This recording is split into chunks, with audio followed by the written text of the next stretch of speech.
यहाँ आने से पहले मैंने अपनी वीडियोस देखी, स्पेशली लास्ट वाली, ताकि मैं देख सकूं कि कहाँ तक हमारी बात हुई थी और कहाँ से आगे बढ़ाना है।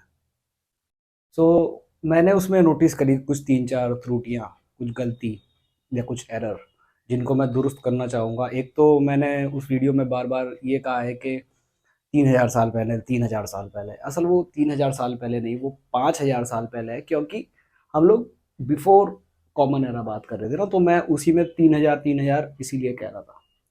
सेकंड चीज़, इस तरह के जो बंजारे लोग होते हैं या फिर एक जगह से दूसरी जगह जाने वाले होते हैं, इनमें और यमनाया में कोई संबंध नहीं है। मैं बस एग्जाम्पल के रूप में बताना चाह रहा था कि शुरुआती यमनाया किस तरह थे, और यमनाया लोगों ने आकर आकर हड़प्पा की बैंड बजा दी।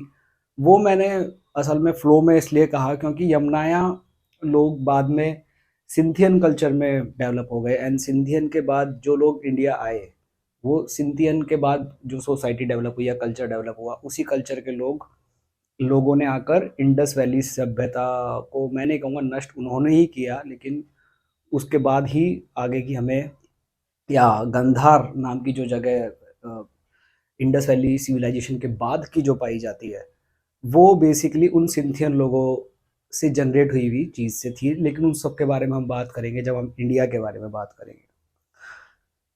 ओके, तो ये दो चीज़ें मेरे को यहाँ क्लियर करनी ज़रूरी थी। असल में यमुनाया का जो जिक्र था वो इसलिए बीच में मैं लाया था क्योंकि मैं उस वक्त समझाना चाह रहा था कि स्काई फादर कहाँ से आया, यानी स्टेप के लोगों से या मैदान के लोगों से, और किस तरह से वो इंसान के कल्चर में मिक्स हो गया या न्यू लर्निंग बना जननी माँ के साथ वाले कॉन्सेप्ट के अंदर। ओके, सो ये दो चीज़ें क्लियर करनी बहुत ज़रूरी थी। तो इस बोर्ड को मिटाते हैं और हमारी बात को आगे करते हैं। और एक और जो चीज़, वो स्पष्टीकरण तो नहीं, लेकिन एक जो चीज़ मैं जोड़ना चाहूँगा, हम यहाँ कोई इतिहास नहीं पढ़ रहे हैं, ना ही हम यहाँ पढ़ रहे हैं पढ़ा रहे हैं। हम लोग, सीधी सी बात यह है कि चैनल के पहले वीडियो में ही बैठकर और दुनिया भर का ज्ञान देना, तो उससे पहले हमें ये तो पता हो कि हम लोगों की सोच क्या है, हम लोग जानते क्या है। तो हम लोग सिर्फ एक ही टॉपिक कवर कर रहे हैं, एक ही चीज़ को जान रहे हैं, उस चीज़ का नाम है, और ये अपने आप में इतना बड़ा टॉपिक है और अपने आप में इतना बड़ा विषय है, और अहम विषय इसलिए है क्योंकि इसी से तो हम सब जुड़े हुए हैं ना। मैंने आपको बताया ये किस तरह बढ़ता चला गया, लेकिन हम लोग इससे जुड़े हुए हैं। तो इस टॉपिक को जानना या इसको जानना सबके लिए ज़रूरी है। लाइक अगर सिंगापुर में बैठा हुआ भी कोई शख्स इस वीडियो को देखेगा इन फ्यूचर, ट्रांसलेशन के बाद, तो उसको भी समझ में आना चाहिए कि ओके, कि ह्यूमन हम सब लोग हैं, हम सबकी इक्वल लर्निंग्स क्या है। सो लक्ष्य यही है कि हमें ये टॉपिक कवर करना है, लेकिन ये अपने आप में इतना बड़ा और वास्ट टॉपिक है कि इसके लिए 10 एपिसोड बहुत कम है। लेकिन 10 एपिसोड में कोशिश है पूरा कवर करने की, जानने की। उसके बाद हम आगे की बातें भी करेंगे, या इस चैनल पे और भी आगे की बातें होंगी। लेकिन मैंने ह्यूमन को कवर करने के लिए 10 एपिसोड की बात बार बार आती है यहाँ पे। तो इस 10 एपिसोड से ही हम बात शुरू करते हैं कि आखिर हम इतने शुरुआत में गए क्यों, और इतने शुरुआत से बातें कर क्यों रहे हैं। क्योंकि हमने ये पाया कि जो खराबी है, या फिर जो बहुत अजीब गंदा वर्ड होगा, सड़हन, या फिर जो कीड़ा लग गया है, वो बहुत ही जड़ के अंदर जाके लग चुका है। वो इस तरह लगा कीड़ा क्योंकि उसको उसने एक जगह फिल करी, दूसरी जगह एक रिक्त स्थान को फिल किया। वो रिक्त स्थान है ज्ञान का अभाव। तो रातों रात देश का शिक्षा मंत्री बन के, और भी कोई बन जाए तो रातों रात तो शिक्षा व्यवस्था को नहीं सुधार सकता। लेकिन जब यूट्यूब पे आप हो, तो आप किसी भी आदमी को, किसी भी एज ग्रुप के बंदे को अभी तक की क्या कहानी सुना सकते हो, वो आप वो सुना सकते हो जो आप जानते हो। तो हम जो जानते हैं या हम अभी तक जो मानते हैं, वो सब चीज़ों पे ही अध्ययन या जो विचार हैं, वो मैं सामने रख रहा हूँ। तो आज का एपिसोड शुरू करते हैं। मैं इसको मिटा देता हूँ पूरे को, और फिर शुरुआत से शुरुआत करते हैं।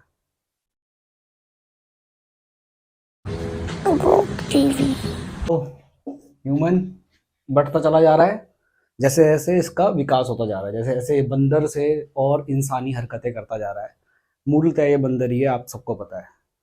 तो हम लोगों ने जब बात करी थी कि लास्ट एपिसोड में मैंने कहा था कि हम लोग ग्रीक लोगों के बारे में बात करेंगे, लेकिन ग्रीक लोगों पे डायरेक्ट जानने से पहले मुझे ये कमी फील हुई कि हम लोग शायद बहुत सारी चीज़ों को मिस कर रहे हैं, जो मैंने सोचा था कि अगर सीज़न 2 आएगा तो बताया जाएगा। लेकिन सीज़न 2 का वेट ना करते हुए मैं छोटा संक्षेप के अंदर ग्रीक लोगों से भी पहले का जो अ, भी कार्यकाल है उसको भी हमें समझना चाहिए, उस कार्यकाल को भी हमें समझना चाहिए, क्योंकि क्योंकि जैसे मैंने आपको बताया कि जो कन्फ्यूज़न है या जो लैक ऑफ नॉलेज है, वो बहुत ही ज़्यादा डीप जा चुकी है। तो हमें डीप से जाकर उस लैक ऑफ नॉलेज को हम नहीं मिटा सकते, लेकिन हम लोग उसको फ़िल कर सकते हैं विथ आवर नॉलेज, या फिर विथ आवर बेचैनी जो हमें फ़ील होती है समाज को देखने के बाद या आज की परिस्थिति को जानने के बाद।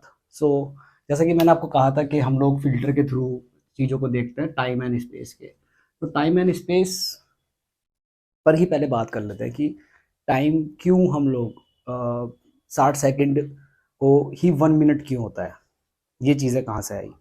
तो बहुत ग्रीक लोगों से भी बहुत पहले इन चीज़ों की खोज हो चुकी थी, या फिर समय का इस्तेमाल करना इंसान सीख गया था। तो इसीलिए उनकी बातें करना भी ज़रूरी है आज के एपिसोड में। और उस पर भी आने से पहले मैं कुछ समय के लिए केवमैन्स के पास ही रुकना चाहूँगा। तो जितनी देर हम केवमैन की बात करते हैं, उतनी देर आप लोग सोचिए कि आखिर समय कहाँ से और किस तरह से उसकी उत्पत्ति हुई होगी, या फिर जितना आपको पता है वो आप कमेंट भी कर सकते हैं। तो ठीक है, केवमैन के पास हम लोग थे कि भाई केव से आदमी नदियों पे आया, तो ये हम लोग मानते हैं यूफ्रेटिस, टिग्रिस, और ये मेसोपोटामिया। इधर था इजिप्ट हमारा, जो कि नाइल रिवर के पास है। इधर मैंने इंडस वैली बताई थी आपको, ठीक है। ये शुरुआती सभ्यताएं थी, ठीक है। इनको लिखते हुए चलते हैं, काम करते हैं। Tigris, Euphrates, Nile, Indus valley, ठीक है। तो ये नदियाँ हो गई, ये हो गया हमारा। तो यहाँ पर आया केव से। केव में अपना, आपको पता ही है ये सब क्या सब कर रहा था, ये फूड गैदरिंग कर रहा था, खाना खा रहा था।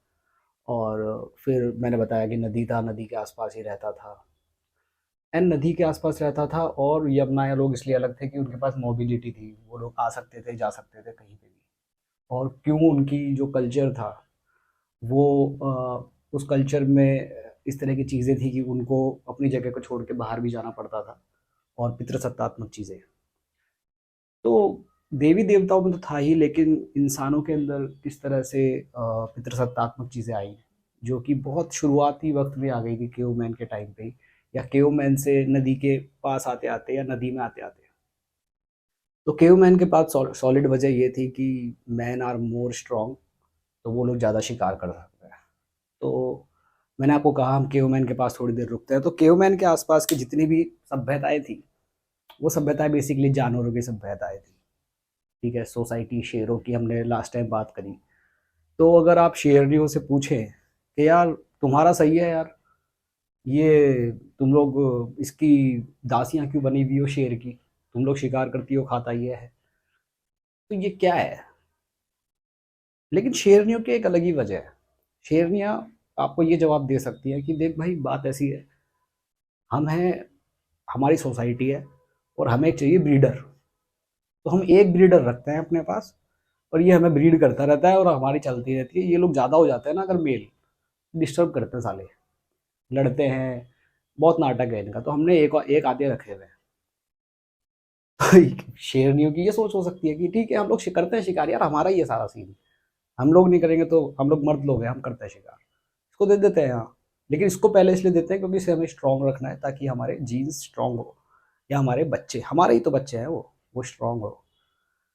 लेकिन इस सिस्टम के साथ एक प्रॉब्लम ये है कि अगर मेल लॉयन ही मर जाए, अगर उसको दूसरा मेल लॉयन आके मारता है, तो वो उसको रिप्लेस करता है, यानी वो बताता है कि मैं इससे भी ज़्यादा पावरफुल हूँ और स्ट्रॉन्ग जीन वाला हूँ, या फिर यंग हूँ, तो मैं इसको रिप्लेस कर रहा हूँ, और आज से मैं हूँ ब्रीडर इस सोसाइटी का, ठीक है, वो अपना ब्रीडर उसने साबित कर दिया, जो मतलब जो गाय ज़्यादा दूध देती है वो आ गई भाई तबेले में।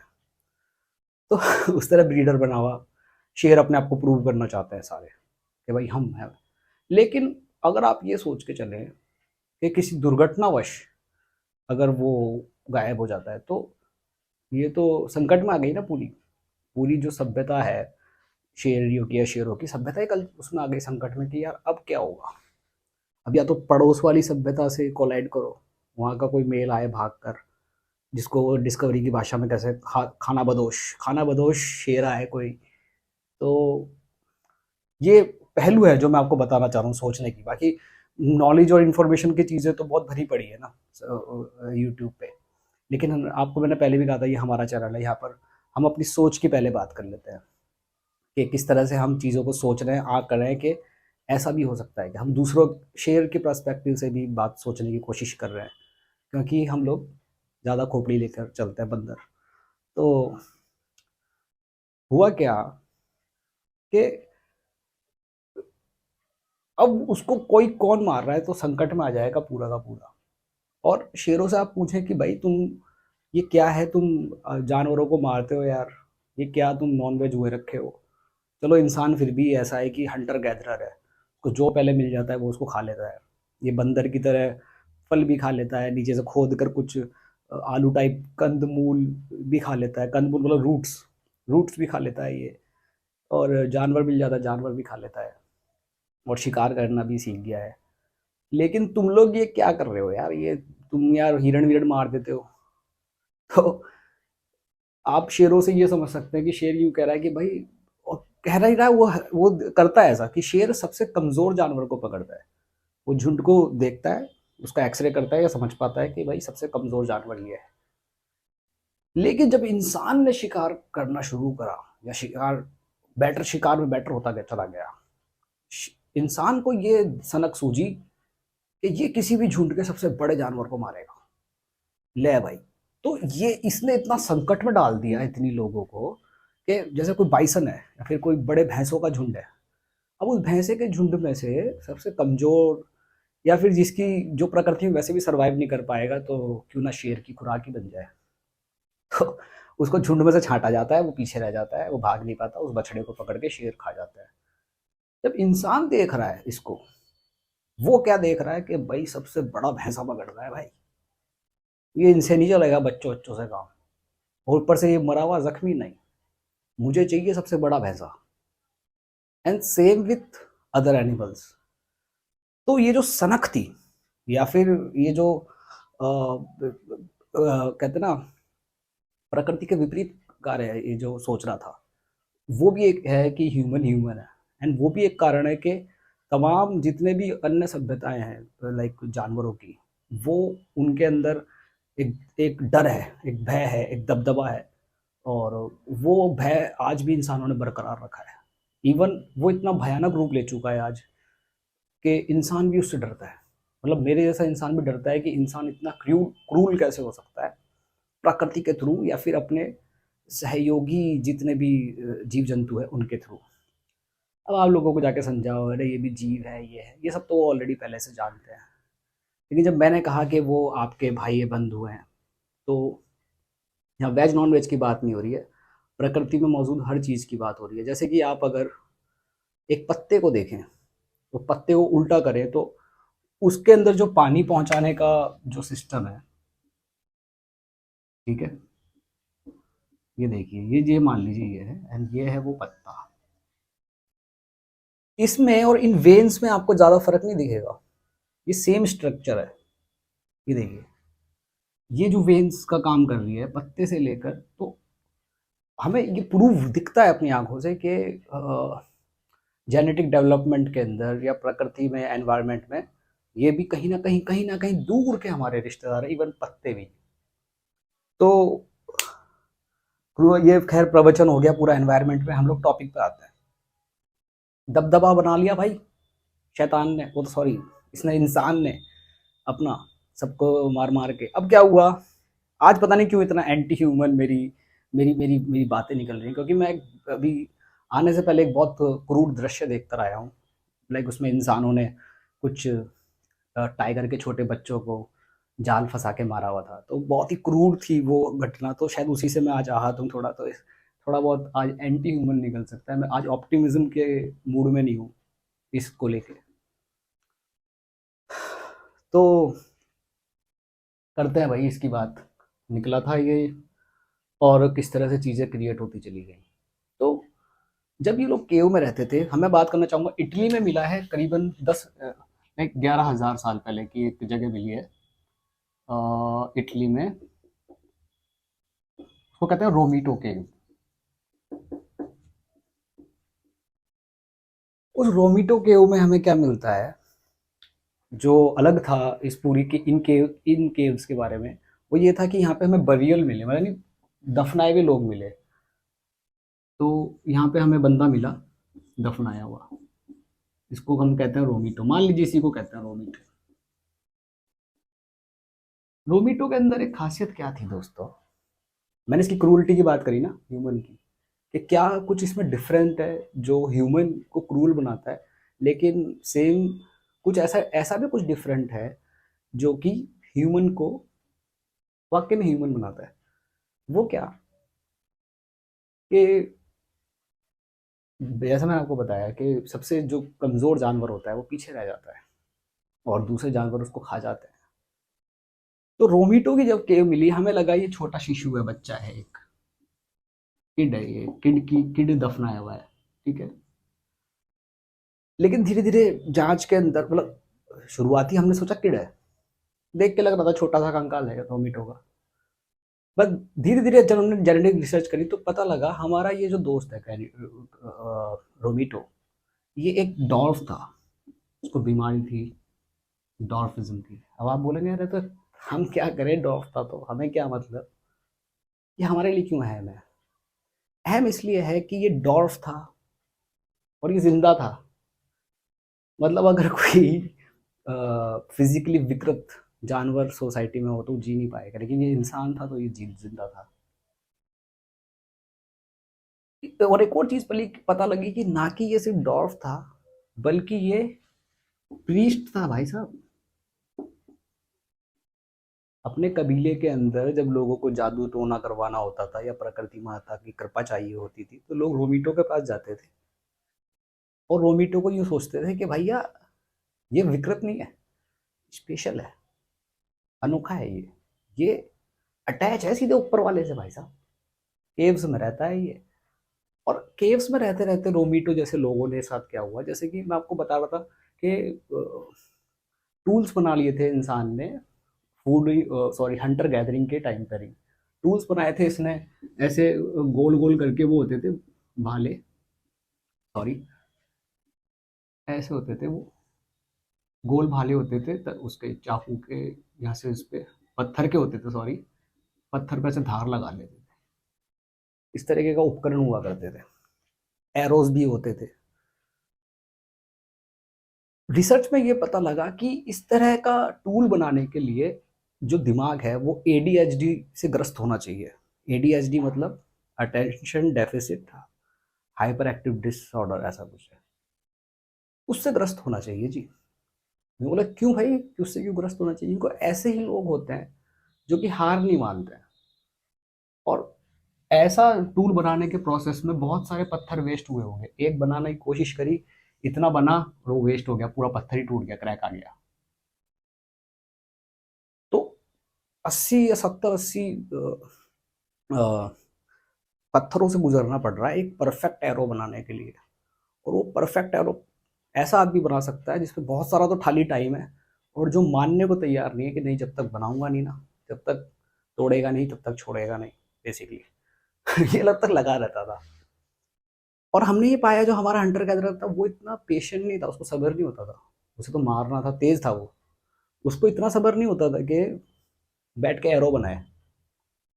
तो ये जो एडीएचडी माइंड या फिर जो स्पेशल माइंड थे प्रीस्ट थे, ये कुछ एक हाइब्रिड थे, मतलब एक बड़ी शाखा थे जिसपे से चीजें बढ़ती चली गई। वो ये हाइब्रिड थे किसके, प्रीस्ट के। स्पेशल पर्सन था इसलिए प्रीस्ट था, इसलिए इसको रखा जाता था, स्पेशल ट्रीटमेंट दिया जाता था।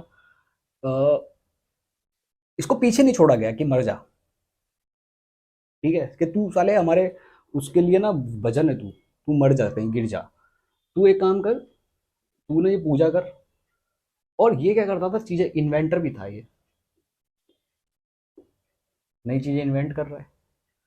तो इसकी जो आप कहेंगे कि स्थान है या वैल्यू है, वो ग्रुप में ऐसे बन गई साहब कि यार ये काम हमसे नहीं हो रहे, ये तू करता रहे भाई, एडीएचडी या जो भी स्पेशल माइंड या कुछ भी आप इसको कह लो, मेरे को नहीं पता। मतलब मेरे कहने का मतलब ये है कि लीग से हटकर या फिर विकृत, फिजिकली विकृत कोई इंसान था। मैंने आपको बताया ये रियल है, रोमीटो रियल है, ये मिला है हमें, और हम इसके मिलने के पीछे वजह जान रहे हैं कि ये जिंदा कैसे रह गया। और हमें ये भी पता लगा ये वेल फेड था, इसको सही से खाना खिलाया था, गुड फीड, अच्छा खाना खाता था, बढ़िया खाना खाता था ये। अब ये शिकार तो कर नहीं सकता था, कहाँ से खा रहा था खाना, कबीले वाले इसको खिलाते थे खाना। ये क्यों बताया, और समझिए आप, रोमीटो के जो रिश्तेदार है, आने वाले जो इसके वंशज हैं, वो बहुत ही ज़्यादा, मतलब ये मानिए बहुत अहम अहम भूमिका रखते हैं इंसानों के पूरे इतिहास में। और स्टार्टिंग से लेकर अब तक, यानी मैं दोबारा से शुरू करता हूँ कि हम लोग आज बात कर रहे हैं करीब, ये जो 11,000 साल पहले बताया मैंने, और हम लोग बात करेंगे आज, यहाँ लिखता हूँ सीन, ठीक है, हम लोग यहाँ से पैदा कर रहे हैं भाई, जीरो, जीरो से शुरू कर रहे हैं। ईसा मसीह इस टाइम खाली 3 या 4 साल के हैं बस, ठीक है, यहाँ से शुरू कर रहे हैं, अभी तो हम पीछे हैं बस। अभी तो ईसा मसीह के पैदा होने के बाद के अलग बातें करेंगे। तो अब आते हैं अपने मूल विषय पे और जर्नी पे वापस आते हैं एक बार। यहाँ से यहाँ आते आते मैंने आपको बता दिया कि रोमीटो के साथ मिल चुका था इसको। रोमीटो तो साथ था लेके जब नदियों के पास आना शुरू हुआ, क्योंकि आपको मैंने बताया कि भगवान भी यहीं ला के रख लिया था इसने, देवता अपना बिलीफ सिस्टम नदियों पे आने से पहले शुरू हो गया था, एंड देवता। और लास्ट वीडियो में मैंने बार बार बोला है कि बोलना नहीं सीखा था, बोलना नहीं सीखा था, वो मैं गलत बोल रहा था। बोलना आता था इंसान को, लेकिन बताना, मतलब बताना भी इस सेंस में नहीं आता था कि वो फ्यूचर को कुछ लिख जाए और फिर वो फ्यूचर वाले पढ़ेंगे उसको। वो बहुत बाद में हुआ, वो यहाँ हुआ, मेसोपोटामिया में हुआ, इजिप्ट में हुआ, यहाँ भी हुआ, लेकिन इस पर भी क्वेश्चन मार्क दोबारा लगा देते हैं हम लोग इस पर पूरी, क्योंकि ये अभी हमारी दुनिया में है ही नहीं, अमेरिका भी नहीं है हमारी दुनिया में। हमारी दुनिया में भी मेसोपोटामिया है, इजिप्ट है, और मैदानी लोगों की बताई दी आपको मैंने, यहाँ कहीं चाइना वाइना है ही। यह है इराक, आज का इराक मानो इसको आप। यहाँ पर क्या हुआ दोस्तों, चलो हाँ इराक, यहाँ पर सुमेर नाम की जगह बसी, सुमेर, सुमर, समर, तीनों चारों नाम इसको कहते हैं कई लोग। बोलने में भी वो होता है, थोड़ा डायलेक्ट की भी अलग अलग है, लेकिन चीज़ एक ही है। मैं बार बार इसको अकेडियन लोग कह रहा था, क्योंकि इनके ऊपर काबू किया अकेडियन लोगों ने, जिसने लिखना शुरू किया, फिर इनके ऊपर बेबीलोनियन, असेरियन, इनका सीरियन का, पर्शियन ने इन पर कब्जा कर लिया था। तो अलग अलग समय काल पे अलग अलग लोगों ने इस पर कब्जा किया है। इजिप्ट पे ही ऐसा हुआ है कि बार बार इजिप्शियनों ने बार बार कब्जा किया है, बार बार ध्वस्त हुआ इजिप्ट वैली, और बार बार इजिप्शियन ने इस पर कब्जा करा। बाकी इसमें और इसमें हमेशा जब भी सभ्यता खत्म हुई है या अंत हुई है, किसी दूसरे ने आके कब्जा किया है। यहाँ जिया में भी किया था बाद में, पहले एक बार कब्जा मंगोलियन ने, यानी मैदानी लोगों ने, जो कभी किसी से नहीं हारते, बताया था मैंने आपको। चलो फिर आते हैं, अभी जब यहाँ पर स्थापित हुआ तो क्या करा, मैंने आपको बताया, इन्होंने घर जब बनाए, घर बनाने से क्या हुआ दोस्तों, बहुत सारी चीजें डेवलप नहीं हो रही है, नहीं, स्किल डेवलप हो गई। घर बनाना किसको आता है भाई, गांव में एक बंदा स्पेशल क्रिएट हो गया, इसको घर बनाने का ही काम है। चलो शुरुआत में सबने अपने अपने बनाने, सबको आता था, सबके सबके डेली रूटीन में था, अरे यार सबको आता है, ये तो घर तो कोई भी बना लेता है, हम लोग को खाली खाली टाइम है बहुत सारा हमारे पास, हम बना सकते हैं घर। लेकिन धीरे धीरे स्किल डेवलप हुई, और जो खेत थे, मैंने आपको बताया देवता एक तो आ ही गया था, फादर वाला, वो सॉरी आसमानी वाला, और कोकेटनी लोग मदर अर्थ को पूज ही रहे थे। और ये जो अब मैं बताने जा रहा हूँ कि ये जो खेत बनने शुरू हुए, ये दूसरी वजह थी जहाँ से पितृसत्तात्मक चीज़ें शुरू होती चली गई। वो कैसे, क्योंकि जब इन्होंने खेती करी तो धन आया, धन से मैंने आपको बताया होगा पहली वीडियो में, सरप्लस आया। सरप्लस आने से क्या हुआ, कुछ लोगों के पास ज़्यादा पैसा था, कुछ लोगों के पास कम था, तो डेब्ट भी आया। डेब्ट का मेरा यहाँ से संदर्भ है उधार से। आप पता नहीं इसको क्या ले रहे होंगे, मैं लेकिन उधार कहना चाह रहा हूँ। अब भाई उधार ले लिया एक आदमी ने, कुछ नहीं हुआ है अभी तक, अभी नदी के पास है, अनाज वनाज का सीन चल रहा है, सरप्लस हो चुका है, लेकिन उधार भी शुरू हो गया। अब उधार लेने में क्या दिक्कत है कि एक बंदा मर जाता है। इस कुछ उस वक्त बीमारियां बहुत हुआ करती थी, इस तरह के अस्पताल नहीं थे, या वो गरीब आदमी किसान आदमी कहाँ से अफोर्ड करेगा, तो वो मर जाता था। एक एक लिमिटेड टाइम पीरियड तक इंसान बहुत मरते रहे हैं, बाद में वैक्सीन वगैरह आई और चीज़ें आई, तो इस पे थोड़ी रोक लगी है। नहीं तो उस वक्त तक ये था कि इसीलिए लोग बच्चे भी 8-8 9-9 करते थे, क्योंकि 3-4 तो बड़े होते होते मर जाएंगे किसी ना किसी बीमारी से। तो मर गया। अब ये किससे उधार लेगा भाई? इसका उधार चुकाएगा बेटा। समझे आप लोग? बेटा कहाँ से चुकाएगा? पापा ने मुझे खेत दिया है,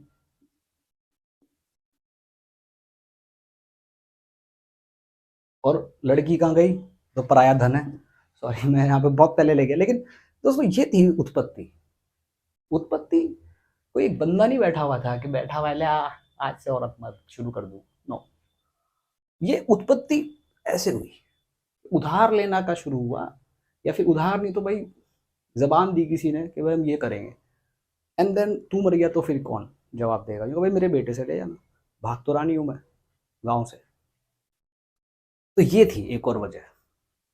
और अब घर बनने लग गए, देवता बनने लग गए, तो राजा भी बनने लग गए, और राजा भी बनने लग गए तो फिर अंपायर भी बनने लग गए।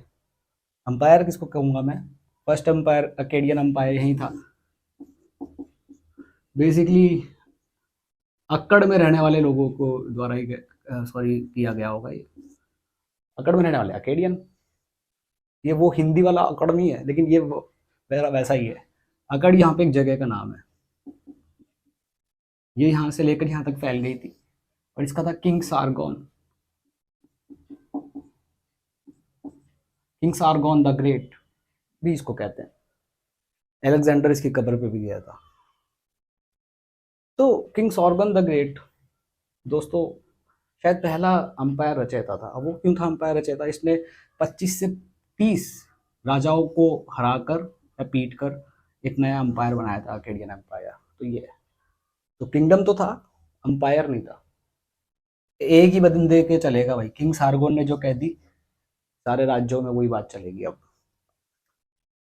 क्या होता है, यहीं पे आती है बात हमारे पहले वीडियो पे कि क्यों एक सभ्यता दूसरी सभ्यता को खा जाती है, या अब हमारी यहाँ से बात शुरू हो गई है क्यों एक अंपायर छोटे मोटे चीज़ों को खा जाता है। क्यों? क्योंकि वो कुछ नया बेटर लेकर आया है और लोगों से, और उसी बेटर लेकर आने के ही जो जंग है वो इंसान को भी बेटर बनाती चली गई, विद द हेल्प ऑफ रोमीटो टाइप ऑफ पर्सन, जो कि प्रीस्ट भी है। तो रोमीटो टाइप लोग, और प्रीस्ट बार बार क्यों मैं कह रहा हूँ, प्रीस्ट लोग ही थे जो जिन्होंने पहली बार लैंग्वेज यूज करी, और वो लैंग्वेज थी साइन लैंग्वेज। इनका तो मैंने आपको बताया ही कि ये इंडो प्रोटो यूरोपियन बोली थी यमनाया लोगों ने, लेकिन जो केव मैन भी थे वो भी साइन लैंग्वेज बोलते थे। जैसे कि हमें जो केव्स में जो ड्राइंग्स मिली वो बहुत सारी मिली है कि भाई हैंड प्रिंट है कहीं पर, तो वो उनकी लैंग्वेज ही तो हुआ करती थी, जो रोमिटो बोला करता था देवताओं के साथ। वो लैंग्वेज हर किसी को नहीं आती थी, यहाँ तक कि पिछले 200 साल पहले तक भी जो पढ़ने लिखने का काम हुआ करता था, या तो आप मान सकते हैं मौलवी या फिर पादरी या फिर पंडित टाइप लोगों का ही हुआ करता था। यूनिवर्सिटी का कॉन्सेप्ट है तो बहुत पुराना, है तो बहुत पुराना, लेकिन बीच बीच में गायब होता चला जाता है हम लोग जब देखते हैं इतिहास में। और यूनिवर्सिटी कल्चर में भी जो उसके अंदर जो बड़प्पन है या खुलापन है, वो ही जन्म देता है नई इन्वेंशन को, या नई फिलॉसफी, या नई सोच को, या इमैनुअल कंट टाइप के लोगों को जो कि खुल के अपनी बातों को सामने रख रहे हैं। नहीं तो कोई यूँ कहते अरे भाई इसका गला काट दो, सत्य गलत बोला है इसमें, ऐसा नहीं होता सत्य। तो नहीं, जब आप उनको फ्रीडम दोगे या खुलापन दोगे, तभी वो अपने खुल के अपनी बातें रख पाते हैं और तभी इंसान की ग्रोथ होती है। लेकिन जो किंग टाइप लोग हैं, एम्पायर टाइप के जो लोग हैं, वो इन्हीं टूल्स को या इनकी लैंग्वेज को यूज़ करते हैं अपने एम्पायर को या तो बड़ा करने के लिए या किंगशिप में बने रहने के लिए या पावर को यूज़ करने के लिए या पावर को प्रैक्टिस करने के लिए। कुछ भी शब्द बन सकता है, कुछ भी कह सकते हैं आप इसको, मर्म समझिए आप। तो किंग सार्गोन द ग्रेट की मैंने बात करी। दोस्तों एक बार मैं पूरे बोर्ड को मिटाकर और हम लोग क्योंकि अकेडियन लोगों की और इजिप्शियन लोगों की इन दोनों की बात करेंगे, आगे के पूरे वीडियो में हम इन दोनों की बातें करेंगे और अंत में मैं आपको बताऊंगा क्यों रोमीटो इतना अहम हो जाता है हमारी पूरी थ्योरी के अंदर, पूरी स्टोरी के अंदर। और रोमीटो का आप ध्यान रखिए, ये सबसे पहले खतरनाक आदमी है। मतलब ये मैं यूँ कहूँगा, जितने बड़े राइटर्स हैं या जितने बड़े फिलोसफर गुजरे हैं, कोई नहीं कहेगा ये पहला है, लेकिन क्योंकि किसी को पता ही नहीं पहला कौन था। लेकिन उसका एक एग्जाम्पल है ये, क्योंकि इसकी कब्र हमें मिली है। ठीक है कि हाँ भाई यार ये था तो कुछ प्रीस्ट टाइप आदमी। कब मिला ये हमें? जब तो सभ्यताएं भी नहीं बसी थी। ये नदी वाला, ये पिरामिड और ये अकेडियन लैंग्वेज, ये सब कुछ नहीं आए थे। तो पूरा बोर्ड मिटाता हूँ एंड अकेडियन एंड इजिप्शियन लोगों की बात करते हैं, पूरी जानते हैं।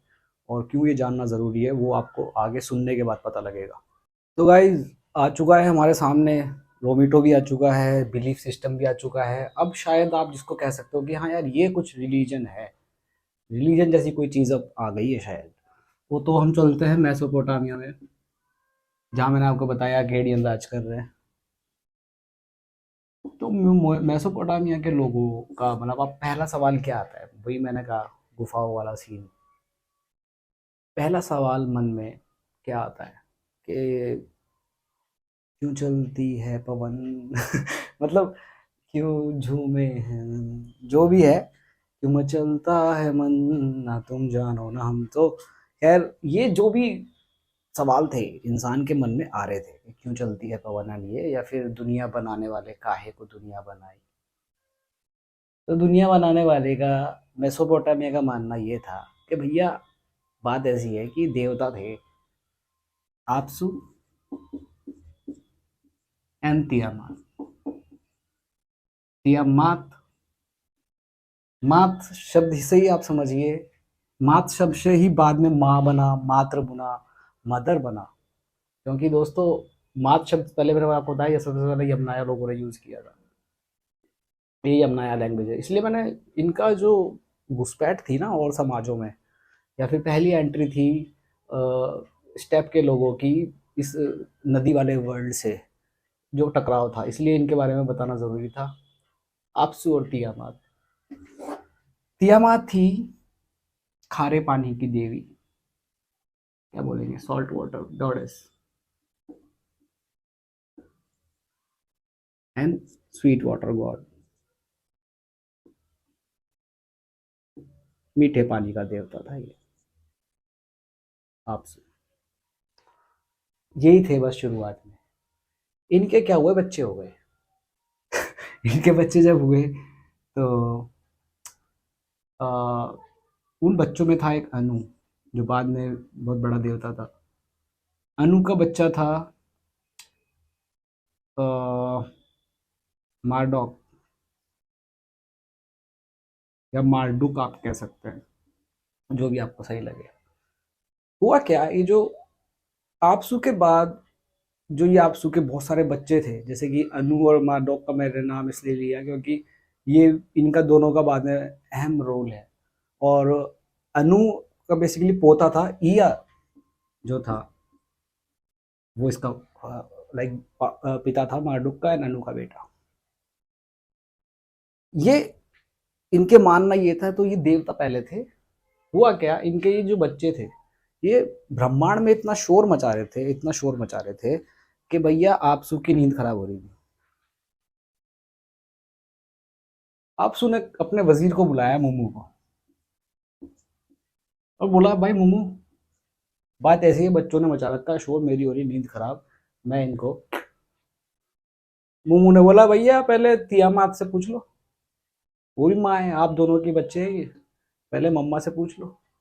मम्मा कभी भड़क जाए तो बोले चल ठीक है अपन दोनों चलते हैं तियामात के पास। दोनों चले गए भाई तियामात के पास कि मम्मा हम बच्चों को कर देंगे, ये बहुत शोर मचा रहे हैं। लेकिन तियामात को गुस्सा आया। तियामात ने बोला भाई हमारे बच्चे हैं यार, ये जैसे भी है हमारे बच्चे हैं। ये बातें सारी सुन ली ईया ने, क्योंकि गॉड लोग बात कर रहे हैं ना, ब्रह्मांड में बातें चल रही है, ये देवता नहीं सुनेगा। ईया ने ये सब बातें सुन ली। ईया का हो गया दिमाग खराब। ईया ने क्या करा, आपसू और मुम्मू दोनों को मार दिया।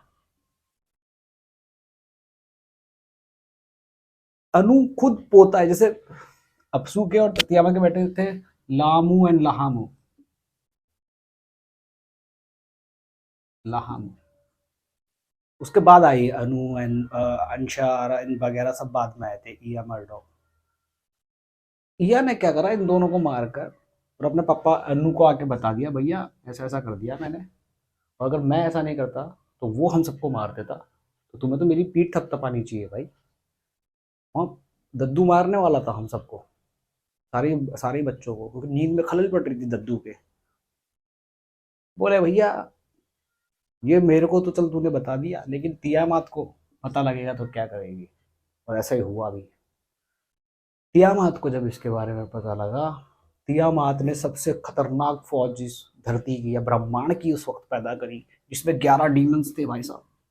डीमंस मतलब आप उसको असुरी शक्ति बोल सकते हो, या डीमंस वर्ड भी बाद में आया लैटिन और अंग्रेजी के टाइम पे। आप कह सकते हो उनको लाइक विलन्स, या फिर नेगेटिव रोल है मतलब इनका ना। तो 11 इनका जो, और इनका जो वो था लीडर 11 का, वो था किंगू। आप इसको क्यू से भी लिख सकते हैं और के से भी लिख सकते हैं, आपकी इच्छा है। किंगू को क्या करा तियामात ने, जो कि खूंखार इतनी हो चुकी थी कि ड्रैगन बन गई थी। ड्रैगन से आपके कान खड़े हुए होंगे, ड्रैगन है दोस्तों हमारे है इतिहास में। अभी तो देखो आगे बहुत सारे ड्रैगन आने वाले हैं। यहाँ नहीं आएंगे, यहाँ बस तियामात ड्रैगन है। मतलब ड्रैगन है, उसमें लिखा हुआ नहीं कि ये ड्रैगन है। उसमें मतलब जो विस्तार, जो जो गुस्सा आने के बाद तियामात बदल गई थी जिस रूप में, उसका जो वर्णन है, वो एक ड्रैगन रूपी एक जानवर बनता है, बहुत खतरनाक। ठीक है। और ये जो 11 डीमंस थे, इनको 11 अलग अलग असुरी शक्ति थी। जैसे एक शेर के रूप में था, एक किसी और रूप पे। इनका राजा था किंगू, और किंगू को तियामात ने क्या दे दिया, ब्रह्मांड। एक तो इतना खतरनाक फौज बनाई, और ब्रह्मांड का सबसे ताकतवर हथियार, टैबलेट ऑफ डेस्टिनी, यानी किस्मत का वो टैबलेट जिसपे अकेडियन लोग हिसाब किताब लिखते थे, वो दे दिया भाई किंगू को। किस्मत का पिटारा टाइप कुछ ना। किस्मत और किंगू दोनों तियामात के अंडर। अब भैया ईया ये देख के ईया डर गया, क्योंकि भैया गए अब तो सब, तियामात सबको मार देगी भाई। तो अनु ने बोला भाई ये तेरी गलती है, तू जाके समझा। अब आकर भाई तियामात को देखा जब इसने ये रूप, रौद्र रूप, ये डर गया, ये आ गया वापस। बोले भैया अब इस समस्या को कौन सुधारेगा। तो बोले मार्डुक सुधारेगा साहब। मार्डुक मारेगा भाई तियामात को।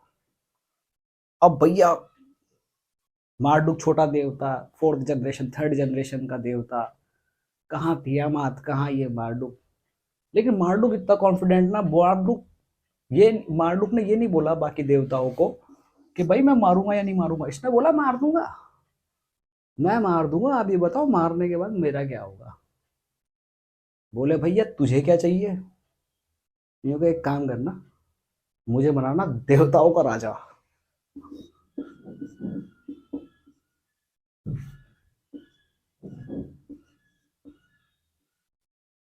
किंग ऑफ गॉड्स बनना चाहता है भैया ये। राजा देवता की बातें चल रही है, ये देवताओं का भी राजा बनना चाहता है मार्डुक। लोगों ने बोला ठीक है मार ले, वैसे भी अगर हम जिंदा बचेंगे तेरे को किंग मान लेंगे। खैर एक पूरा लंबा फाइट चली, वो आप देखिएगा। लेकिन हम लोग अपने विषय पे आते हैं। आप खुद जाके यूट्यूब पे देख सकते हैं, मज़ेदार है कहानी, आप जाकर देखिए उसमें। और इनसे पहले अनुनाकी गॉड्स का भी जिक्र यहीं आता है, मेसोपोटामिया में मिलता है हमें, उनको भी आप जाके पढ़ सकते हैं। अगर सेकंड सीजन आया तो अनुनाकी के बारे में हम खुल के बात करेंगे। अभी ये आपको होमवर्क टाइप दे रहा हूँ, जाकर आप खुद पढ़ो, और मस्ती मजे करने तो पूरी इस कहानी को भी पढ़ सकते हो जाके। हुआ ये कि वही ना, दुनिया बनाने वाले ने दुनिया क्यों बनाई, यानी इंसान कहाँ से आया, इंसान का अस्तित्व कहाँ से आया,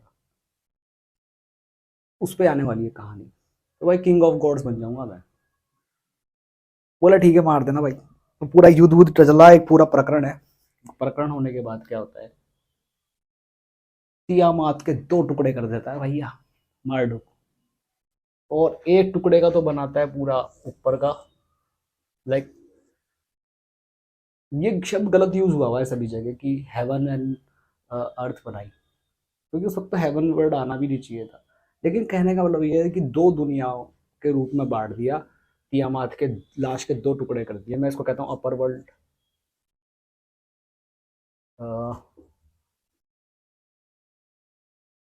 तो कहेंगे लोअर वर्ल्ड या अंडरवर्ल्ड। अंडरवर्ल्ड में जिक्र वैसा कुछ। अंडरवर्ल्ड के बारे में हम लोग जब इजिप्शियन के बारे में यहाँ बात करेंगे आगे, तो हम लोग अंडरवर्ल्ड में और बात करेंगे। और ये मिड वर्ल्ड जहाँ हम रह रहे हैं।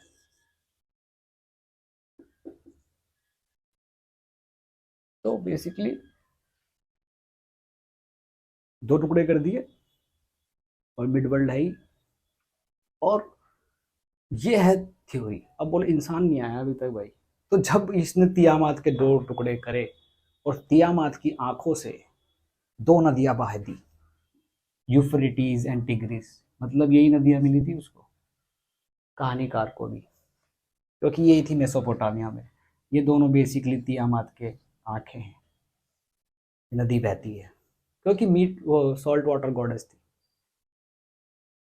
और इसको हराने के बाद आंखों का ये बना दिया, धरती का ये बना दिया, किंगू का आ गया अब नंबर। मार्डोक ने बोला भैया देखो मार दिया है, दुनियाएं बना दी है, अब मार्डुक गया है थक। बोला मार्डुक तुझे क्या चाहिए, बोला मुझे चाहिए सेवा। ओके, मुझे चाहिए आराम, एंड मेरे चाहिए मुझे सेवक। तो बोले क्या करे, बोले ये यार ये जो बंदे पकड़े थे डीमंस अपन ने फौज के, बोले इन सबको मार दो, लेकिन इनका जो लीडर है किंगू, साले इसको मेरे पास ले आओ।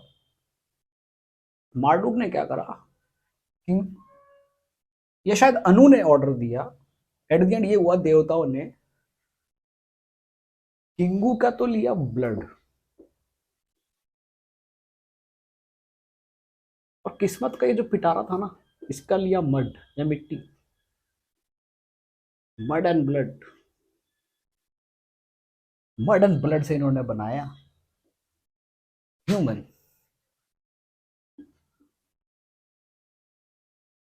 ठीक है, और मार्डुक ने अपना बनाया मंदिर इधर, और बोला ह्यूमन बेटा सेवा में लग जाए, इधर आ जा चल। वो दिन है, आज का दिन है, सेवा चल रही है फुल ऑन मार्डुक की। खैर बाद में हमें बहुत छोटे अवशेष मिले मार्डुक के टेम्पल के। तो खैर यहाँ से मतलब ये है इनका मेसोपोटामिया के लोगों की थिंकिंग, कि देवताओं ने इंसान इसलिए बनाया कि आओ चढ़ावा चढ़ाओ, और ये जो है सारा सीन शॉट हो रहा है। आपको कोई भनक लग रही है कि ये इस कहानी का राइटर कौन है? नहीं समझिए कि ये एट द एंड ये कहानी किसको सर्व कर रही है, मार्डोक को या मार्डुक के टेम्पल को? ये पूरा सिस्टम है, जो पूरी कहानी है, जो कहानी के लिए जिसके लिए वर्ड चाहिए, जिसके लिए लिटरेचर चाहिए, ये एक ब्राइट थिंकिंग चाहिए, एडीएचडी चाहिए, तो तो वो एट दिन ही करिए भैया, इधर आओ। तो आ गया ना प्रीस्ट, अपना रोमीटो के दोस्त आ गए इधर भाई। प्रीस्ट भगवान से भी पहले है भाई, पुजारी।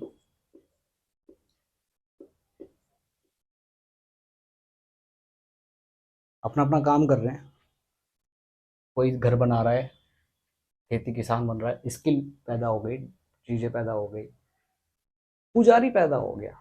पुजारी क्या करता है, पूजा करता है, ये भी काम है ना। क्योंकि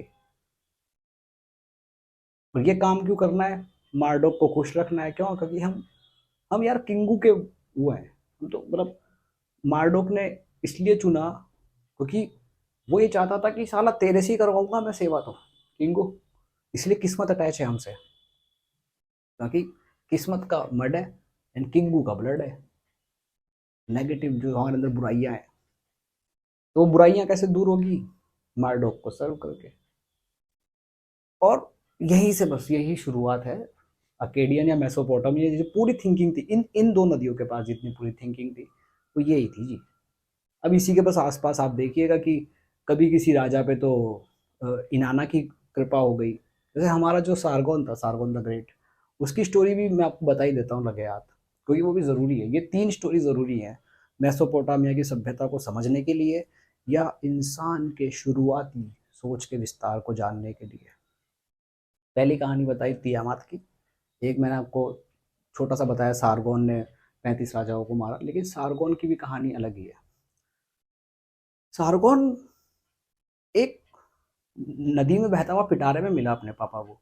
ये नदी में बहता हुआ पिटारे में वाली जो स्टोरी है, ये आपको बहुत जानने को मिलेगी। इसको अगर आप लाइक डिकोड करो या तोड़ो, तो आप ये कह सकते हो कि एक एक फादर या एक मदर जो अपने बच्चे को ओन नहीं करना चाहती, तो ये बोल देती होगी टोकरे में मिला है, ये नदी में बह के आया है। या कोई बंदा ओन नहीं करना चाहता था, इसलिए वो टोकरी में डाल के बहा देता था। तो ये ना कि सिर्फ मेसोपोटामिया से इसकी शुरुआत हो गई थी, ठीक है। लाइक सारगोन द ग्रेट कहता है ये मेरे साथ है हुआ था। तो वो नदी में बहता हुआ आया एंड पापा को मिला उसके, जो कि वहाँ का छोटे मोटे एक जगह का राजा था।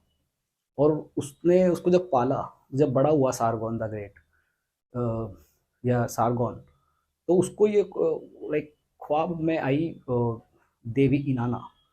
देवी इनाना ने उसको बोला, बच्चा बच्चा मेरी कृपा तेरे पे रहेगी एंड तू बनेगा अंपायर का बादशाह।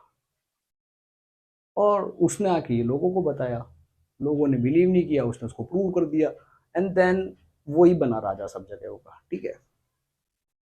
देवताओं की बात, रियल बात, क्योंकि इस नाम का राजा था भाई, फिजिकली था। और ये देवताओं का कुछ फिजिकली प्रूव नहीं है। इनके बीच की कहानी आपको सुनाता हूँ, उस बीच की कहानी को भी जानना जरूरी है।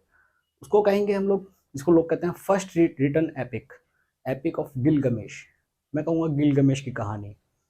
गिलगमेश की कहानी बेसिकली मौत की रिसर्च कर रही है कि यार मौत आती है आदमी को। ये मैंने पाया, कहानी सुनाता हूँ। कहानी कुछ ऐसी है। गिलगमेश नाम का एक आधा देवता था, पुजारी, एक पुजारी, और ये टेम्पल, एक पुजारी और एक देवी का मिक्स ब्रीड था वो। बताओ जी साहब, पुजारियों की बहुत भैया, देवी वेवी से बहुत पटती थी। सभी सभी कल्चर में आ गया भाई कौन, गिलगमेश। गिलगमेश का भैया, मतलब वो आम इंसानों से इतना बड़ा था ना। कई जो उसकी पुरानी मूर्तियां दिखाते हैं, उसमें दिखाते हैं कि उसने शेर को तो बिल्ली की तरह पकड़ा हुआ है। तो गिलगमेश इतना ताकतवर था, लेकिन वो क्रूर था। ये उसकी कहानी है। इतना क्रूर था कि आती आती औरतों का रेप कर रहा है। राजा था, इतना बड़ा ताकतवर, एक तो राजा, ऊपर से इतना लाइक बलशाली, आम इंसान से अलग, देवता की मिक्स ब्रीड। तो भाई खौफ था लोगों में गिलगमेश का। और गिलगमेश खौफ तो था ही, लेकिन ये क्रूर भी था। मैंने बताया क्रूर इतना था कि रेप कर रहा है, लोगों को मार दे रहा है। और सबसे गंदी इसने जो प्रथा चलाई हुई थी गिलगमेश ने, वो ये थी कि जब भी किसी भी महिला की शादी होगी या फिर किसी भी जोड़े की शादी होगी, लाइक महिला पुरुष की, तो पहले महिला को गिलगमेश के तंबू में या गिलगमेश के पास जाना पड़ेगा। आप समझिए इसका लाइक अश्लील अश्लील मतलब है। लाइक गिलगमेश कितना हरामी था इतनी शुरुआत से, एंड रियल में था उसका। लाइक गिलगमेश की कहानी में आपको इसलिए तो सुना, क्योंकि ये टैबलेट पे लिखी हुई है भाई साहब, टैबलेट पे बनी हुई है। ये तो मुझे पता नहीं किंगू का टैबलेट कहाँ पड़ा है, लेकिन ये इसी तरह के रियल टैबलेट से एक्सपायर है। तो उस पर टैबलेट इतने बड़े बड़े मिले हैं हमें पत्थर, आर्कोलॉजिकल खोज में। एपिक।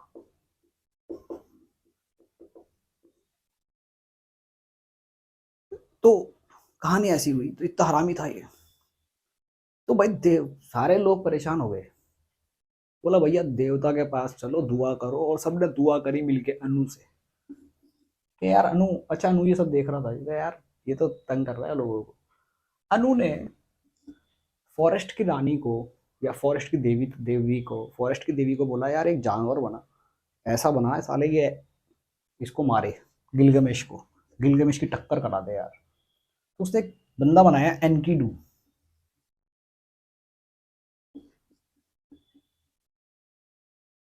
एनकीडू इतना हरामी था, उसके दो सींग निकले हुए थे, आधा जानवर टाइप था, कि वो रुका ही नहीं शहर में, वो जंगल में वापस भाग गया और जंगल में जंगल जानवरों के साथ ही घूम रहा।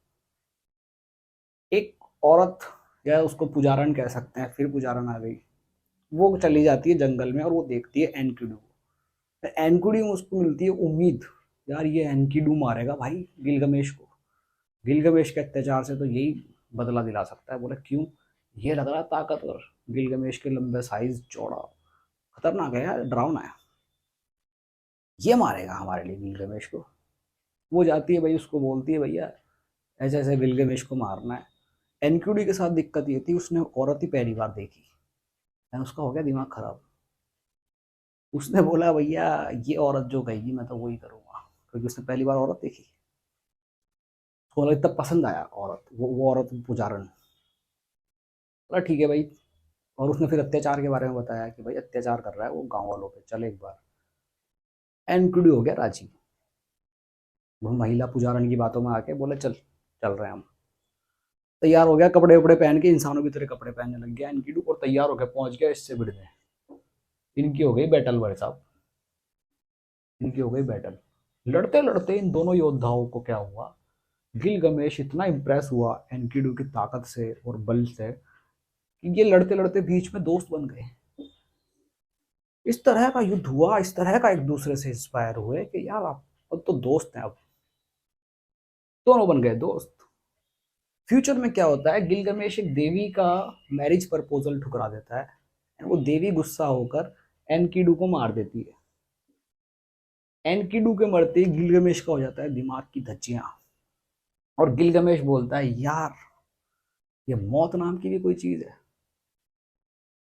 जिसने आज तक हार नहीं देखी उसको तो मौत का पता ही नहीं क्या होती है। बोले यार ये क्या हो गया, एनकीडू मर गया मेरा दोस्त, और वो ग्रीफ में चला गया। एनकीडू के साथ बहुत मस्तियां करी इसने, बहुत देवताओं सॉरी मॉन्स्टर्स को मारा।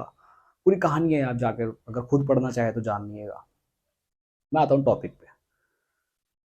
गिलगमेश, क्योंकि अब जरूरी है, गिलगमेश अपनी खोज में निकलता है यही मौत और जिंदगी की, और आज का शायद बगदाद या उससे ऊपर की एक जगह है, वहां पहुंचता है और वहां उसको एक बंदा मिलता है, उस्तपिष्टम। दोस्तों उस्तपिष्टम पता है क्यों जरूरी है, क्योंकि ये उस्तपिष्टम स्टोरी बताएगा गिलगमेश को। ये आप ध्यान दीजिएगा कैसे, कहाँ से शुरुआत, कहाँ से हो रही है चीजों की, हर चीजों की शुरुआत कहाँ से हो रही है। उस्तपिष्टम को ने गिलगमेश को ये बताया कि देख भाई गिलगमेश, ये धरती डूब गई थी, सब जगह पानी भर गया था, और फिर मैं और मेरी बीवी बचे, और हमने एक बहुत बड़ी नाव बनाई थी। उस नाव में हमने हर प्रजाति का जानवर रखा, मैं और मेरी बीवी बैठ गए, और सिर्फ मैं ही अमर हूँ, बाकी हर एक बंदा मरेगा, और मैं इसलिए अमर हूँ कि मुझे सीधे ऊपर वाले का वरदान है हमेशा जिंदा रहने का, क्योंकि मैंने ये इंसानियत बचाई थी नाव में लेकर आकर आते टाइम, क्योंकि पूरी दुनिया में पानी भरा हुआ था। उस पानी भरे हुए पूरी दुनिया में नाव लेकर मैं ही सब ब्रीड्स को लाया। तो देख, मरेगा तो तू जरूर गिलगमेश, मौत को तो कोई नहीं जीत पाया।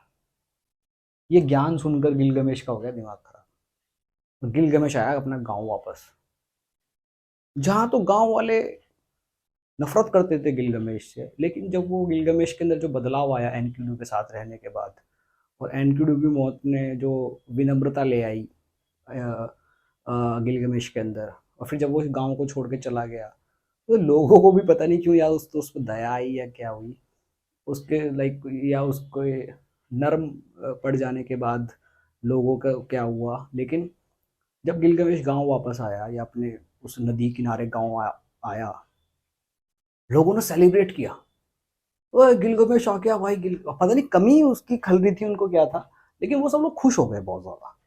इसको देख के गिलगमेश भी खुश हो गया, उसने देखा यार, एंड उसके उसके लाइक मैं टैबलेट के आधार पे बता रहा हूँ।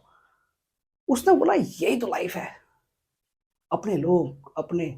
मैं कहाँ, मेरे साथ क्या-क्या हो गया। मैंने इन लोगों पे अत्याचार किया।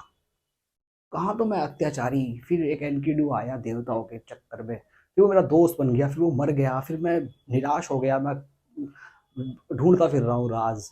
और जब मैं वापस आया हूँ, तो मैं यही सब तो मिस कर रहा था।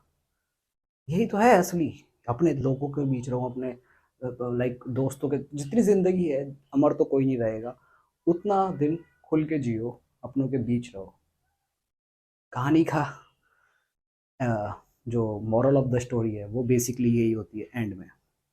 मैंने तो यही लिया है इसका, क्योंकि वो खुश हो जाता है वापस आके, और यही स्टोरी खत्म भी हो जाती है, लेकिन इसके और भी टैबलेट के रूप में और वर्जन्स भी मिले हैं जिनमें एनकिडू वापस जिंदा हो गया, ये वो ब्ला ब्ला। लेकिन वो बहुत लंबी कहानी हो जाएगी, सीजन 2 के लिए रखते हैं। तो मैंने आपको बताया मेसोपोटामिया क्या। वैसे तो मुझे इसी वीडियो के अंदर इजिप्शियन भी कवर करने थे, लेकिन दोस्तों मैंने आपको 3 कहानियाँ बताई कि कैसे बनी दुनिया एंड इंसान, उसकी एक थ्योरी, ठीक है। और जो पहला अंपायर का राजा गुजरा वो कैसे राजा बना अकेडियन एम्पायर का, और अकेडियन एम्पायर की वजह से ही ये जो टैबलेट वगैरह हुए। और इन नदियों पे, क्योंकि ये समुद्र में खुलती है ना जाके यहाँ,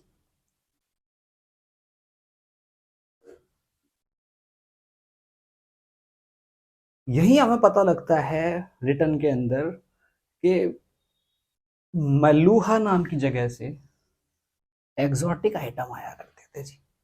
एग्जॉटिक मतलब कमाल की चीजें जो कभी मिलनी ही नहीं, जो कहीं मिलती नहीं है, सिर्फ मल्लूहा में मिलती है। तो मेलुहा भी इम्पोर्टेंट है, ये भी अकेडियन इसलिए इम्पोर्टेंट है क्योंकि मेलुहा। अब आते हैं जहां से शायद मैंने वीडियो शुरू करी थी, कि आखिर आखिर एक आखिर 1 मिनट में 60 सेकंड ही क्यों होता है। ये सवाल मैंने अपने भाई से पूछा जो कि एक डॉक्टर है, एंड देन वो चुप हो गया, उसको लाइक मोबाइल उठाए बिना इसका जवाब नहीं पता था। और इसीलिए इतना पीछे में हम लोग गए भी हैं। फिर मैं कह रहा हूँ कि इजिप्शियन भी इसी वीडियो में कवर करना था, लेकिन मुझे लग नहीं रहा है कि मैं इस वीडियो में कवर कर पाऊंगा इजिप्शियन, तो आज इजिप्शियन को टालते ही हैं। मैं आपको ये थ्योरी बताता हूँ कि क्यों 60 सेकंड ही है, क्यों 10 नहीं है, 100 नहीं है। तो जवाब यही छुपा हुआ है कि आप क्यों सोच रहे हैं कि 10 होना चाहिए नंबर, क्यों होना चाहिए, क्योंकि आपके हाथ में 10 उंगलियां हैं। हाँ, तो इसी वजह से 60 सेकंड भी है। क्यों? ये जो अकेडियन लोग थे, इनके लोग सितारे देखा करते थे, बहुत ज़्यादा सितारे देखा करते थे, और इन लोगों ने बहुत सारी चीज़ें नोटिस करी, वहीं से डेज भी बनना शुरू हुए। इन्होंने जब गिना तो ये 12 होते हैं, 12, 12 एंड 5, लाइक इन्होंने 1 2 3 4 करा, 12 करा, एंड देन 1 गिनते थे ये। 1 2 3 4 मतलब ये 12 है, 12 एंड 1, ऐसे इनका चलता था, तो 60 अंक आता था। आप ये कह सकते हैं कि बंदर ने अपने हाथ से समय निकाल दिया, या समय तो नहीं निकाला लेकिन समय को नापा। अब आप समय को जब नाप रहे हो तो आप किस चीज़ से नापोगे? आप ऐसी चीज़ से नापोगे ना जो कभी लेट नहीं होती, जो हमेशा समय पे होती है। समय पे क्या होता है? सूर्यास्त या सूर्य का डूबना। और इंसानों ने जब सात लाइक इंसानों ने ये देखा, अकेडियन लोगों ने स्पेशली, कि जो चांद है वो 28 दिन लेता है पूरा चक्कर लगाने के, और फुल मून से फुल मून लेता है 30 दिन। फुल मून से फुल मून 30 दिन ले रहा है। दूसरा 30 का आंकड़ा भी बैठ गया सही, तो 30 के आंकड़े के हिसाब से तो 360 दिन होने चाहिए ना, लेकिन 365 वो हुए इजिप्शियन, हम जब बाद में पढ़ेंगे। तो इसकी शुरुआत दोस्तों ऐसे हुई कि इंसान ने पहले चांद का रोटेशन देखा, काउंट किया ये कितने दिन में पूरा होता है, एंड देन जब 28 दिन आ रहा था चांद का rotation, full moon to full moon नहीं, तो इन्होंने क्या करा कि भैया 28 दिन के समथिंग आ रहा है, एक काम करते हैं हर 6 दिन के बाद एक छुट्टी दे देते हैं। तो ऐसे ऐसे प्लान नहीं हुआ था महीना, इस तरह प्लान हुआ था कि पहले दिन आए। अब ये दिन का नाम कैसे हुआ, सोमवार, मंडे, या फिर जो भी है, जो ग्रह या जो सितारा, इतना पॉलिटेड आसमान नहीं हुआ करता था, लोग ग्रहों को पहचान लेते थे कौन सा ग्रह कौन सा है। और जो सबसे लेट बार बार दिखता था, जैसे सबसे लेट दिखता था सैटर्न, तो सैटर्न से ही सैटरडे आया, शनि से ही शनिवार आया। ठीक है, तो इसकी शुरुआत यहीं से हुई थी। और इंडो इंडस वैली सिविलाइजेशन पूरी दफन हो गई या नष्ट हो गई, इसलिए हम शायद कभी नहीं जान पाएंगे, क्योंकि जानने की कोई ठोस थ्योरी मुझे मिलती नहीं है कि आखिर इनका बिलीफ सिस्टम क्या था। है बहुत सारा है इंटरनेट पे, लेकिन कुछ ठोस नहीं मिलता है, कोई भी क्लियर नहीं बता पाता है, और ये बहुत दुख की बात है। लेकिन अकेडियन लोगों को हम बता सकते हैं। तो वही, जो बार बार दिखता है ग्रह उसको पहले रख दो। जो देर में दिखता है बुध ग्रह, मिड में दिखता है कि हाँ यार ये तो उसको बुध में रख दिया, बुधवार हो गया। और भाषा के साथ साथ वो गठित होते गए, और लोगों ने अपने समय को नापना शुरू कर दिया। क्यों? क्योंकि सूर्य तो टाइम पे आता है, चांद तो टाइम पे आता है, कभी भी छुट्टी नहीं करी, कभी लेट ही नहीं हुआ। तो समय को वहाँ से नापा गया, जो चीज़ हमेशा समय पे आती है। एंड इंसान के हाथ से ही समय को नापना शुरू हुआ कि 12 और 5, 12 और 5, 60, 60 सेकेंड का 1 मिनट होता है, और 60 मिनट का ही 1 घंटा होता है। तो ये रही इसके पीछे वजह, महीने की मैंने आपको बताई दी। तो एक और चीज़ बता देता हूँ, रोमीटो के जो रिश्तेदारों ने, देखो आपने नंबर क्रिएट करे ना, वो कैसे? क्योंकि रोमीटो बैठ के वहाँ पर हैंड प्रिंट बना रहा था केव्स में, बोले सिग्नल दे रहा हूँ, इसका अध्ययन कर लो। तो ये इनका चलता था भाई कि स्काई को नोटिस किया इंसान ने, वो केव केव में बना दिया। पता नहीं क्यों ये वीडियो इतनी लंबी हो गई। अभी तो मजा आना शुरू हुआ था, अभी तो बातें शुरू हुई थी कि आखिर ये सब के बाद अब आगे क्या होगा। और इजिप्शियन के अंदर इजिप्शियन लोगों के बारे में हम जब बात करेंगे, तो वहाँ पे हाथ की या फिर और चीज़ों की कितनी अ, अहम चीज़ें आने वाली है। तो आज के एपिसोड को यहीं शुरू ख़त्म कर देते हैं। बाकी बची हुई बातों को मैं जब कल इजिप्शियन के बारे में बताऊंगा, तब मैं नोट डाउन कर दूंगा या ऐड ऑन कर दूंगा। ठीक है, थैंक यू दोस्तों, थैंक यू सो मच।